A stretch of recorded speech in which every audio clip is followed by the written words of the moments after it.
Hey guys, I am के your story teller. तो बहुत कुछ जान लिया आपने हमारे बारे में। अब आपकी बारी। अब आप बताओगे अपने बारे में। जितने सवाल आपने किए हैं ना हमसे, उतने के डबल आप हमें बताओगे, ठीक है। और जैसा कि हमने बताया है, हम अपने घर की सबसे छोटी संतान है, जिसे ना सहा जाता है ना उसके बगैर रहा जाता है। तो हमारे फैमिली वाले तो हमें झेल रहे हैं, अब सेकंड फैमिली आप बने हो हमारी, तो अब आप भी झेलने की आदत डालो, ठीक है। आप लोग सोचते होगे ना ये स्टोरी टेलर है या कुछ और, बड़ा ही विचित्र प्राणी मिला है हमें। तो आप बिल्कुल सोच सकते हो हमारे बारे में, हम विचित्र प्राणी ही है और हमारा काम है हंसना और हंसाना, और हम ऐसी हरकतें, उटपटांग हरकतें करते रहेंगे और आप हंसते रहोगे और हमारा ज्ञान हम देते रहेंगे। हम रुकने वाले नहीं हैं, क्योंकि हमने बताया है हमें ज्ञान देना बड़ा पसंद है, क्योंकि हम अपने घर की छोटी संतान है। क्योंकि हमें जितना ज्ञान मिला है हम उससे डबल आप लोगों को देंगे, क्योंकि कहीं ना कहीं तो हमें देना पड़ता है ना। तो इतना ज्ञान लेकर हम कहाँ जाएंगे, तो आपको देना ही पड़ेगा ना। तो आप झेलो भैया, हमें नहीं पता, झेल सको तो झेलो, नहीं झेल सको तो भी झेलो, ठीक है। तो आप हमारी हरकतों से हमारे ज्ञान पे नहीं जाइएगा, हाँ, क्योंकि हम सीरियस सिर्फ अपनी पढ़ाई को लेकर होते हैं, बाकी हम बस अपनी हरकतों से बाज नहीं आते, और ऐसी हरकतों से आपको भी बाज आने ना देंगे, आपको भी हमारे जैसा बना देंगे हम, बिल्कुल खतरनाक प्राणी। और ऐसे कद्दू सी शकल बनाकर जीने में कुछ नहीं है, इसलिए हंसते रहिए, हंसाते रहिए। अपने पड़ोसियों का भी ध्यान रखना चाहिए ना, उन्हें भी हंसाना चाहिए। तो हम जैसे कि हम हैं, आप लोगों का ध्यान रख रहे हैं, इतनी दूर से आपको हंसा रहे हैं, इसी उटपटांग हरकतें कर रहे हैं, वैसे ही आप भी अपनी उटपटांग हरकत, इतनी उटपटांग नहीं करना कि किसी को दिक्कत हो जाए, बस इतनी करना कि वो ठीक है भाई, मैनेज हो जाए थोड़ा सा। ज़्यादा उटपटांग हरकतें नहीं करना, नहीं तो केकी को भी पड़े हैं काफ़ी जूते, आप में भी पड़ सकते हैं, तो संभल कर। हमारी स्टोरी के पार्ट में जो शोर आता है ना, उसे आप मैनेज करना सीख जाओ, क्योंकि हम आधे पार्ट रिकॉर्ड अपने ऑफिस में करते हैं, आधे घर पर आकर करते हैं। इसकी वजह से हमारे शोर बहुत होता है। अब केके की स्टोरी सुननी है तो इधर थोड़ा बहुत मैनेज करना होगा आपको, ठीक है। तो चलिए हम अपनी कहानी शुरू करते हैं। तो पिछले भाग में हमने जाना था कि हमारी आयुष्वी जी रोहन जी की अच्छे से धुलाई कर देती हैं, और हमारे अंकित वो अपनी खुली आंखों से सपने देख रहे थे। तो चलिए हम आगे बढ़ते हैं। सिंह जी, हो गया तेरा दिन में जाकर सपने देखना, तो काम कर ले थोड़ा, और घर भी चलना है हमें, भूल गया क्या अंकित? हाँ तो चलते हैं ना, आज एक काम करते हैं, नाइट में या मॉर्निंग में हम निकलते हैं। सिंह जी, ठीक है। वेदू अंकित के पास जाकर, अंकित भाई आप क्या देख रहे थे? हम कब से आपको देख रहे थे। टिया, हाँ भाई, आप तो ऐसे खुश हो रहे थे जैसे कि भाई साहब की आयुर्वेदिक क्लास लगा रही हो।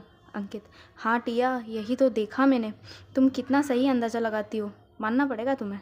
टिया, आपकी खुशी थी ही उस वक्त इतनी अच्छी, और देखकर ऐसा लग ही रहा था कि ज़रूर बात भाई साहब को लेकर ही है। वेदू, अच्छा तो आप भाई साहब और आयुष्वी भाभी के बारे में सोच रहे थे। अंकित, हाँ, फिर ये तीनों सिंह जी की बुराइयां करने लगते हैं कि अकड़ू को आयुष्वी आकर ही सुधार सकती है, वो ही इसे इसकी अकल ठिकाने लेकर आएगी। वहीं सिंह जी जब आयुष्वी का टेक्स्ट देखते हैं और फिर अच्छा तो आप मानने वाली नहीं हो। फिर सिंह जी आयुष्वी को टेक्स्ट करते हैं, जैसी आपकी मर्जी, अब आपका बेस्ट फ्रेंड जोधपुर में ट्रेनिंग ले रहा होगा आईपीएस की। फिर आयुष्वी को टेक्स्ट कर देते हैं। वहीं हमारी श्री, उन तक भी ये खबर पहुंच चुकी थी कि उनके बॉस अब आयुष्वी और रोहन दोनों की इन्फॉर्मेशन निकाल रहे हैं, और उन्होंने रोहन के बारे में भी सब कुछ पता लगा लिया है। फिर श्री अपने कुछ लोगों से कहकर आयुष्वी और रोहन की सेफ्टी के लिए कुछ लोग हायर कर लेती है और उन पर नज़र रखने के लिए कह देती है। बस आज की बात है, फिर कल से तो भाई और दीदी अपने ट्रेनिंग सेंटर में होंगे, फिर मुझे कोई फिक्र करने की ज़रूरत नहीं है। वहीं हमारे चौहान जी के घर विवेक जी विक्रांत जी से कहते हैं, क्या विक्रांत, तू भी वही सोच रहा है जो मैं सोच रहा हूँ? विक्रांत जी, हाँ, पर इसमें हमारी मर्जी नहीं चलेगी। विवेक जी, उन दोनों से भी पूछना चाहिए। विवेक जी, मर्जी का क्या नहीं चलेगी? हम जो कहेंगे वो तो करना ही होगा ना उन्हें। हमारे खिलाफ जाएंगे क्या? विक्रांत, अच्छा, तू अपने पिताजी जैसा बन ही गया ना। भूले मत, तू भी भाभी जी के लिए अपनी फैमिली से लड़ झगड़ कर शादी की है और अब अपने बच्चों के टाइम अपनी मर्जी चलाएगा। विवेक जी, हाँ, तो बुराई क्या है? हम जानते हैं वो भी तो बचपन से साथ हैं दोनों, एक बार तो पूछ ही सकते हैं हम। विक्रांत जी, ठीक है भाई, तू पूछ लेना, पर हाँ, मैं बच्चों के फैसले पर छोड़ता हूँ सब। विवेक जी, हाँ ठीक है, तुझे जो करना है कर, मेरी कोशिश तो यही रहेगी। विक्रांत जी, अभी कुछ मत करना तू, अभी से टेंशन मत दे उन्हें, अभी वैसे भी उनकी उम्र नहीं है ये सब बारे में सोचने की। विवेक जी, अच्छा, दोनों 20+ हैं और तू भूले मत, अंकल ने तेरी शादी 22 की उम्र में ही कर दी थी। विक्रांत, हाँ, तो जो मेरे साथ हुआ मैं अपने बच्चों के साथ थोड़ी करूँगा। विवेक जी, चल ठीक है, फिर यश की मम्मा और वैशाली जी यश और आयुष्वी के पास जाते हुए, तुम दोनों इतने बड़े हो चुके हो और तुम्हें अभी तक ये बच्चों जैसी हरकतें करना बंद नहीं करी। ये एग्ज़ाम कैसे क्लियर कर लिया तुम दोनों ने? कौन कहेगा तुम्हें कि तुम दोनों IAS IPS हो? हाँ आयुष्वी, हाँ आंटी, ये आयुष्वी, हाँ आंटी, ये रोहन है ना, ये काम ही ऐसे करता है कि मुझे इसे समझाना पड़ता है और इसे ऐसे समझ कहाँ ही आती है। वैशाली जी, हाँ बेटा, मुझे पता है, इसका बहुत परेशान करता है ये। चंद्रिका जी, अच्छा, तुम ना रहने दो, ये तुम्हारी लाडली भी कोई कम नहीं है, अभी कितना पीटा है रोहन को इसने। फिर दोनों रोहन और चंद्रिका जी के पास जाकर और आयुष्वी वैशाली जी के पास जाकर ये दोनों अपनी अपनी मम्मा की शक्ल देख रहे थे कि ये अपने ही बच्चों के खिलाफ लड़ रही हैं आपस में ही। रोहन, आयुष्वी सुन, मैं तो ना अब अपनी चंद्रिका आंटी के साथ काशी जाऊंगा, तू रहे यहाँ पर तेरी आंटी जी के साथ। रोहन, मम्मा आप मेरी मम्मा हो या इस आयुष्वी की? आयुष्वी, मम्मा आपको भी क्या ये रोहन इतना पसंद है ना, तो आप इसे ही अपने साथ रखो, मैं तो अब काशी नहीं जाने वाली। वैशाली जी, हाँ बेटा, मैं तो इसे आज ही दे देती हूँ तुम्हारी मम्मा को। रोहन, वाह मम्मा वाह, आपको अपने ही बच्चे पसंद नहीं है, अब मैं किसी और से क्या ही कहूँ कि मेरी मम्मा को मैं ही पसंद नहीं हूँ। फिर रोहन अपनी नौटंकी करना शुरू कर देता है। आयुष्वी, यार ये फिर शुरू हो गया। वैशाली जी, हाँ बेटा, चलो अपन तो अंदर चलते हैं। फिर ये आयुष्वी और वैशाली जी अंदर चले जाते हैं और वहीं हमारे रोहन जी और चंद्रिका जी विवेक जी और विक्रांत जी के पास जाते हैं। विवेक जी, रोहन के सामने ही। विवेक जी, अच्छा चंद्रिका जी, मैं सोच रहा हूँ कि रोहन और आयुष्वी से हमें पूछना चाहिए कि क्या ये दोनों एक दूसरे को पसंद करते हैं। वहीं हमारे महान रोहन जी, हाँ अंकल, इसमें सोचने वाली बात क्या है, हम दोनों तो बचपन से एक दूसरे को पसंद करते हैं, तभी तो हम बेस्ट फ्रेंड है। विक्रांत जी, लो जी, गई भैंस पानी में, ये अकल का दुश्मन अभी ही यहाँ आना था। विवेक जी तो रोहन की बात सुनकर इतना खुश हो गए थे कि मानो बस सब कुछ मिल गया उन्हें। विवेक जी, अच्छा, तो रोहन बेटा, तुम्हें आयुष्वी पसंद है? रोहन, हाँ हाँ अंकल। फिर विवेक जी, हाँ, तो मैं आयुष्वी से तुम्हारे और आयुष्वी के रिश्ते के बारे में बात करता हूँ। रोहन, जो कि विवेक जी से बातें करते वक्त पानी पी रहा था, वो उसे अटक जाता है और ज़ोर ज़ोर से खांसने लगता है। रोहन, क्या अंकल, क्या कहा आपने? विवेक जी, यही कि बेटा, जब आप आयुष्वी को पसंद करते हो तो आप दोनों के रिश्ते की बातें करनी चाहिए हमें। रोहन, अरे नहीं अंकल, ऐसा वाला पसंद नहीं करते हम दोनों एक दूसरे को, वो बस हम बहुत अच्छे दोस्त हैं बचपन से ही। विवेक जी, हाँ, तो क्या हुआ, पसंद करना भी अलग अलग होता है क्या? क्या बचपन से जानते हो दोनों एक दूसरे को तुम, तो शादी के बाद क्या ही दिक्कत होगी, तुम दोनों का ही खुशी खुशी जीवन बीतेगा।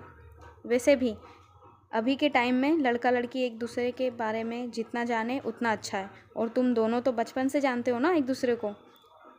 बेचारा हमारा रोहन अपनी ही दुनिया में क्या खाक खुशी खुशी जीवन बीतेगा। वो हेडपम्प बोलती है मुझे और उसे पता लगा कि मेरे साथ आप उसके शादी का सोच रहे हो, तो वो मुझे अभी ही इस दुनिया से गायब कर देगी। अंकल, विवेक जी, ठीक है बेटा, मैं आयुष्वी से बात करूँगा, तुम टेंशन मत लो। रोहन बस सर हिलाकर फिर अपने पापा को देखता है, जो कि रोहन को घूर के देख रहे थे। रोहन बिना किसी देरी के वहाँ से निकल जाता है।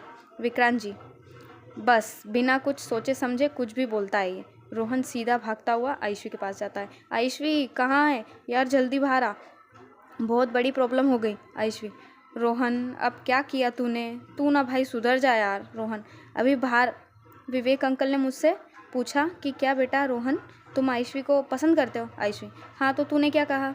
रोहन, मैंने भी कह दिया कि अंकल मुझे तो बचपन से पसंद है आयुष्वी। आयुष्वी, अच्छा तो मैं तुझे बचपन से पसंद हूँ। रोहन, अबे हट, तुझे कौन पसंद करेगा। आयुष्वी, हाँ तो पापा के सामने क्यों कहा तूने, ज़रूरी था उनके सामने तेरा मुंह खोलना। रोहन, हाँ तो तू पसंद है तभी तो हम बेस्ट फ्रेंड है ना। आयुष्वी, तो भाई सिर्फ बोलता ना कि दोस्त वाला पसंद है। रोहन, हाँ बोला मैंने कि हम बस अच्छे दोस्त थे। आयुष्वी, तो क्या कहा उन्होंने। रोहन, वो बोल रहे हैं कि पसंद करना अलग अलग थोड़ी होता है, और ये भी कहा कि आजकल लड़का लड़की जितना एक दूसरे को जाने उतना ही अच्छा है। आयुष्वी फिर अपना सर पकड़कर बैठ जाती है। भाई तूने मुझे और एक टेंशन दे दी है, पहले ही अभी मैं ये भी नहीं बता सकती कि मेरी लाइफ में कोई और है, उन्होंने अभी तक मुझसे पूछा भी नहीं है, और यहाँ पापा तेरे साथ मेरे रिश्ते का सोच रहे हैं।